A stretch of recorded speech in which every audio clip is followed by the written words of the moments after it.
So today, it's a pretty cool day because I finally got my wheels in for the FJ. I got new tires. I needed new tires. I didn't need new wheels, but I really wanted new wheels. And you guys will see what those are here coming up. But we also have to bring the Audi to the Audi dealership here for a bunch of recalls before we go to Georgia. So it's a little bit of a day today. I already picked up my wheels this morning.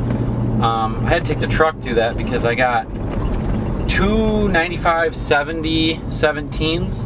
So they're like 34 inches almost by, I don't know, 13 inches or something. They're like just around 33 12 5s, but they're a little bit bigger. They got some meaty tread on them right now, and I'm kind of excited because the wheels are a little bit more offset than the ones I have on here now, so I'm gonna get a little bit more poke.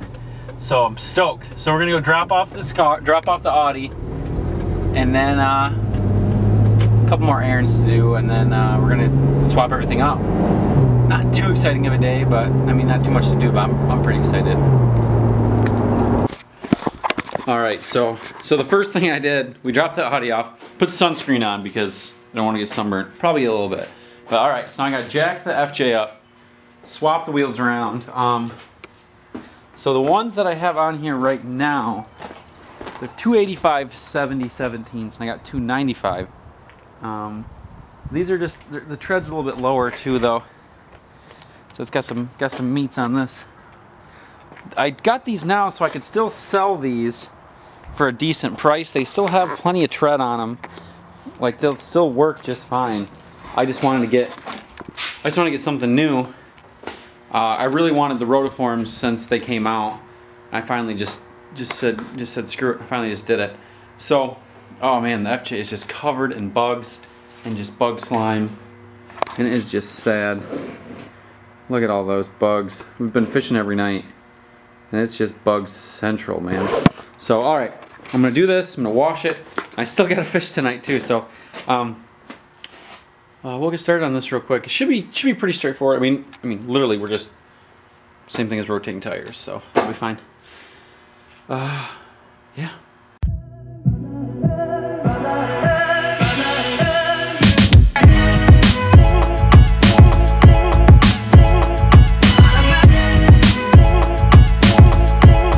All right, there we go. Looking pretty. So sunny out still, but. Man, so I didn't put the rear spare on yet because it's been so long since it's been on there that there's like just caked on mud and dirt and stuff. So I'm gonna wash the whole car first, then I'll put the last of the Rotiforms on, and then we should be all good. So yeah, it looks kind of funky in the back without having that on there. I see people do it all the time. They'll take them off and they run the flat back, but I don't know, this doesn't look right. I like the big old spare. One thing I noticed about this car, a lot of trucks have it too, is when it's sitting still, it looks like it has positive camber in the front. But once you're moving, it squats a little bit and then it straightens back out. So if you look at the front compared to the back looks perfectly straight. The front has just a little smidge of angle. All right, so I'm gonna clean this beast. It is just too dirty. And I think we're gonna do the two-step double bucket process probably. We're gonna do the foam car shampoo first, and then we'll get in there with the actual regular wash. But this stuff pulls all that mud off so you don't get that many paint swirls. So this is actually pretty good. So we're gonna go for it.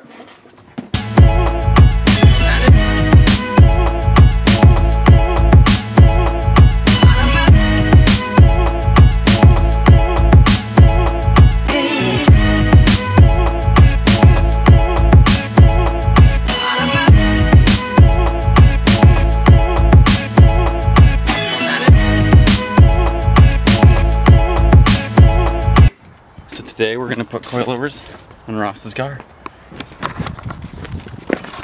So super nice though. Looking at these, I think we'll be fine. We're going into this blind. I think we'll be all right. Because it's got the 2 bolts down there, unlike the Mark V chassis, which is the pinch, which is the most annoying part ever. So it's just the, there's a name for it, it's like the double wishbone, which is the 2 bolts down there, and it's got the brake line clamp and everything. So it should be fine. I think it'll be pretty straightforward. And it's a new car, so it's not all rusty. That's usually the problem, is getting all the rust. So we're doing no research going into this. None. Shout out to guys. Alright, so we're moving along here. It is, let's see what time it is. 10:52. We'll see how long it takes us to do this. We just got one side up right now. We're just gonna do it one side at a time. Take it nice and easy. See what we got. Alright, so we're taking a peek in here. Let's see. We got a couple bolts. Looks pretty straightforward. A lot of metal. A lot of metal. Truck freak. Alright. There's this stupid little brake hose clamp. We'll do that one first, and then we got looks like it's 3/4 drive or something. And Fry! Fry! Hello! Hi Fry! He's excited. Fry loves low cars. So it was it's 18 on this side, and it's a 15 on that side. Super weird, doesn't make sense, but it fit perfect. Euro. Americano, exactly. Alright, now we're gonna get this brake line clamp thing off. And then the sway bar link. So let's figure out the sizes. So that was actually super nice. This sway bar has it has an Allen key in the head of it, or in the end of the lug on it. So that was actually super nice. So we didn't have to like try and vice grip it or anything like that. That came out pretty easy. Alright, on to the rest of it. We gotta get this, it looks like just a 10 mil on the back side of this little brake bracket thing. I'm not sure what that big brick is in there, but I don't know if it's necessary or if it's like a what. I mean, I guess we could like go without it and see if your car freaks out. What brick? This thing. It's like a sensor for something. I don't know. Did you get it? Yep. Nice. Bolt freak. Bolt freak. Man, it's like pollen out and it's making my throat itch. Allergy freak. Spring in Michigan. Mm-hmm. See, now we can take the jack and put some pressure underneath this, and we can take both those nuts out. Yep, take your nut out. Oh, I found the small jack. It's right there, hiding between the gas can. And the Viper? And not the Viper. We got a 90s Viper. We got a 90s Viper, though. It's sick. It's a collector's edition. It's nice. So getting all the stuff off the bottom is super easy. Now we have this really annoying brake cylinder. What is this? Clutch cylinder? Something? So we got to take that off, which is like 2 extra freaking bolts. Oh my gosh. Alright, that's fine. We'll do that real quick. No big deal. Oh my gosh, Mishimoto! What? Look. Is that an intake? Oh my gosh, it's so red. That's actually the turbo. This is, if the turbo's in here? Yeah, the turbo's hiding here and it just... Oh, cool. That's and then cool. there's another one back there, so there's 2 turbos. 2 turbos, huh? Yeah. That's neat. That's neat. I've never seen a ST. Oh, it must mean super turbo, as in turbo. multiple. Yeah, there's more than one. So. Cool. Yep, alright, let's do this thing. Alright, yeah. 2 turbos. 2 turbos. Boom, boom, bam, bam. Alright, so these Fiestas have some tight quarters. The last one's like tucked underneath there. Of course, I'm sure if you did it the right way, you'd like take this whole manifold off that goes on top of your, goes next to your hood. And not lose bolts. And not lose bolts. I totally didn't lose the bolt a second ago. That goes to the clutch refill, whatever. Clutch reservoir. For all you that say Ross doesn't work on his own car, Yeah. fuck. Fuck you.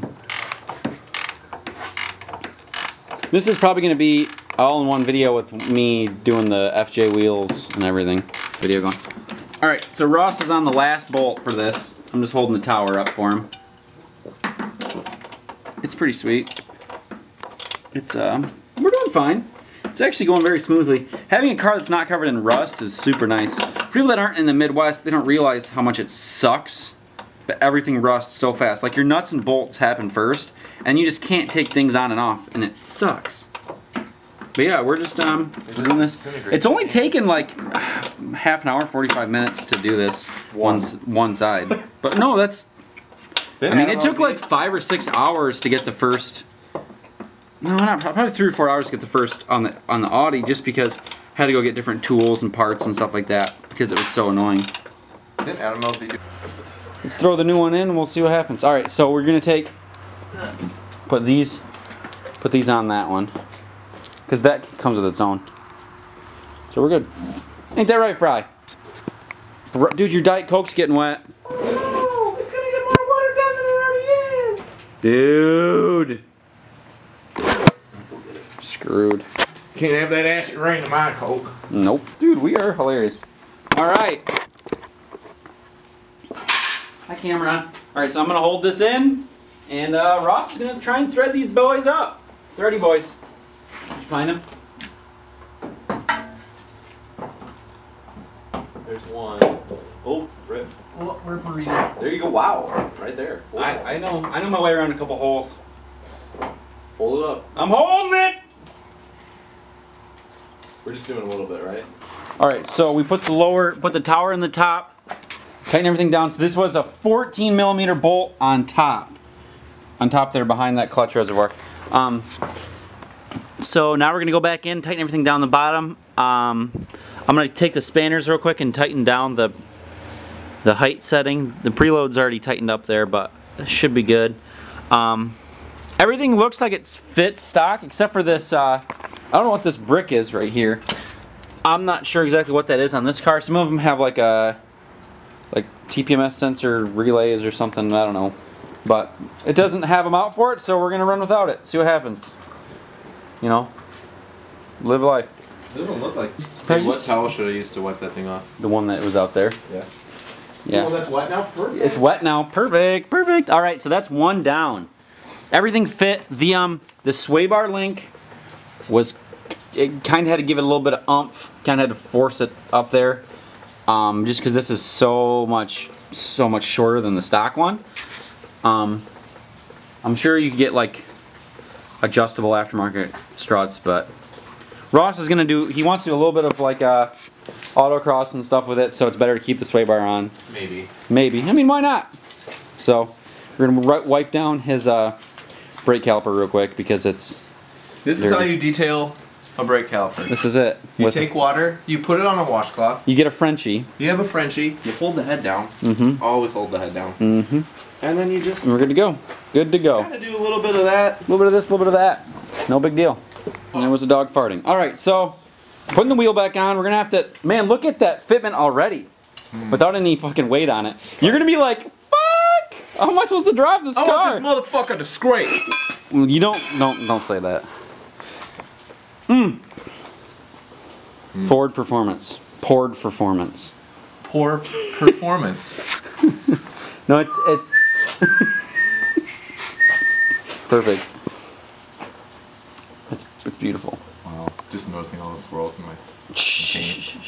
It's fucking flat red. It'll be super easy to fix. At least you don't notice it like you do on metallic paint. All right, I gotta grab a 2x4 real quick. All right. You hit it with the impact. You might have to put the 18 back on. Like you have to use your spine. All right, Ross. Slowly drop her down. See what happens. Give her a shot. Mm-hmm.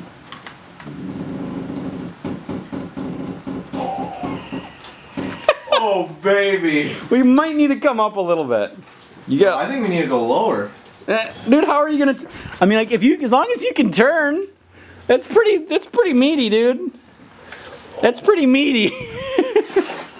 This is the after. That's the before. It's meat, dude. That's fucking meat.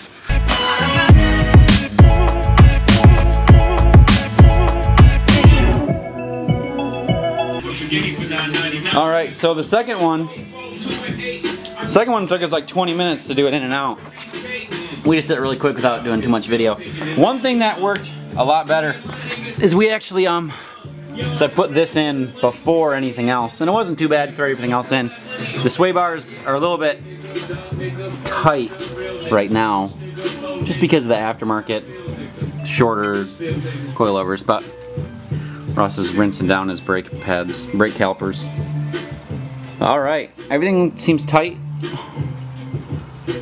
I think we're good to go. I think we're good. All right, front ends are quick. It is, what time we got? Almost 1? I don't know. 12:51. Oh, So, not even 1 yet. not even 1. So I think it's almost 2 hours to do the front. Really nothing, really easy. So that's cool. We might have to go up a little bit in the front, just a smidge, but we'll see. We'll see. Yeah, probably gonna need to bring this side up a little bit. That's like the hottest of hot boy fitment. Oh man, that's tight, man. This side looks fine. Like this side looks. I mean, it's like it's gnar, Yeah, that one looks but safe. that's like doable. That one actually looks like safe. You could probably do that a little bit. That's okay. We'll do that after we do the rears. Did I just shred that? No? No. All right, so we're gonna cut around some of this carpet lining, Which we did. so we can see the 2 bolts up there. I'm not sure if it's a welded nut up there or if it's like a free-floating nut, so we're not sure if we're gonna have to get inside the trunk or not. Hopefully it's just a welded like thread in there. And there's just the 2 up there, Do you want to watch the 1 down here. Huh? Should we watch it install vid? No, fuck no, dude, we're free-balling this one, dude. So there's 2 of these bad boys, which is a 10, a lot smaller than I thought it was gonna be, up top there in that cavern of sexiness. So now we gotta take the nut and bolt off the bottom of the strut and then drop the arm down. We definitely put the jack stands on the axle. Yep, so we're gonna have to like jack it up mega high to drop the spring, but it'll be fine. Should be good.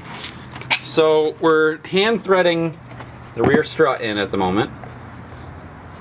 So we did have to use a crowbar for a second to get the spring out, and now I'm gonna set the new spring back in the bucket. It's kind of at a weird angle at the moment, so we're gonna have to use the jack stand to get it. I'll take this for a second if you want to get that jack stand. For sure. And you just got to put the jack right underneath the spring bucket. Fry, get out of there! Yep. Your strut in place. So now keep going, Russ.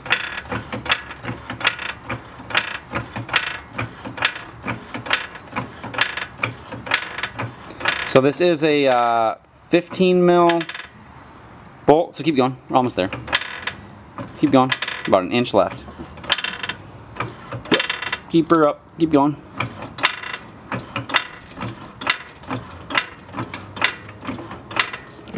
Keep going.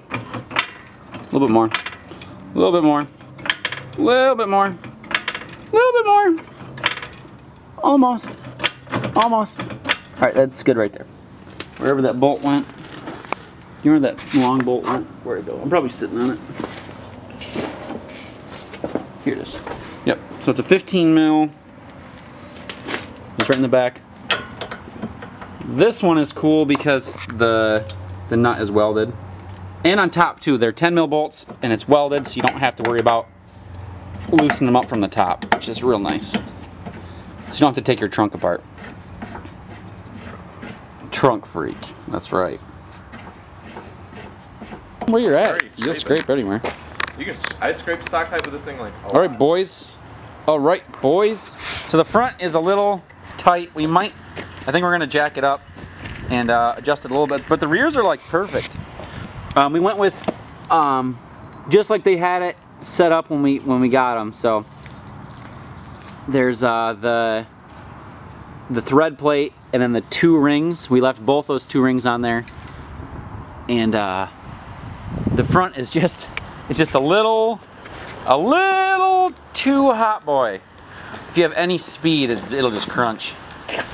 Which would probably be fine if you didn't have these mega meaty tires, but he likes the drag looking, racing looking tires. So Fry's checking it out, giving it the up down. But it looks good. I think we're gonna jack it up. It should be pretty easy to adjust it. All right, so we went up on the passenger side, went in there and we adjusted that in. That looks a lot more doable. It's about, I think we went to like 1 1/4 inch gap between the spring and the strut plate, which it matches the back pretty good too. Very dailyable in Michigan. This side is just freaking, that's just gnarly. Like, it looks cool, but you can't even turn with that. So, and the springs aren't even settled yet. So, jack it up. Maybe in a week or so, I'll have to retune it in if it starts to move a little bit. But, all right, we're gonna go to the other side and do that real quick. Too bright. Is it okay? It's okay. All right. So what we're doing now is adjusting this. So what happens is most people, what they'll do is they'll drop this up and down. And what that is that's your preload. That's not necessarily your ride height. It's more stiffness than anything. It will adjust your ride height, but it'll adjust it through how much pressure is on the spring already. So how you really adjust the height is you loosen up this, and you have to loosen up your whole top hat so it's not even, top hat's not even in. And you're gonna take and you just grab the threads right here and you just kind of manhandle it. And then you watch this ring right here to see how much that moves, and that's how much height adjustment it is. And that's true height adjustment. So your spring is staying the same and you're just adjusting how much height you got. So we adjusted a little bit. This side was about 1/2 inch lower than the other side still, and we should be pretty much good to go now. So now I'm going to spin this back down. I'm going to take the spanner and tighten it down all the way. Just like so. Oh baby, oh baby. So we're here at the Audi dealership, picking up Jade's Audi and checking out Ross's fitment. The rears did sag a little bit, but they didn't rub at all when we were driving. They're like, come on, look, like you can't even see the top of the tire anymore. So we're getting the Audi all aired up. Look at that. You gotta leave it all aired up at the dealership. Look at it aired up. Oh,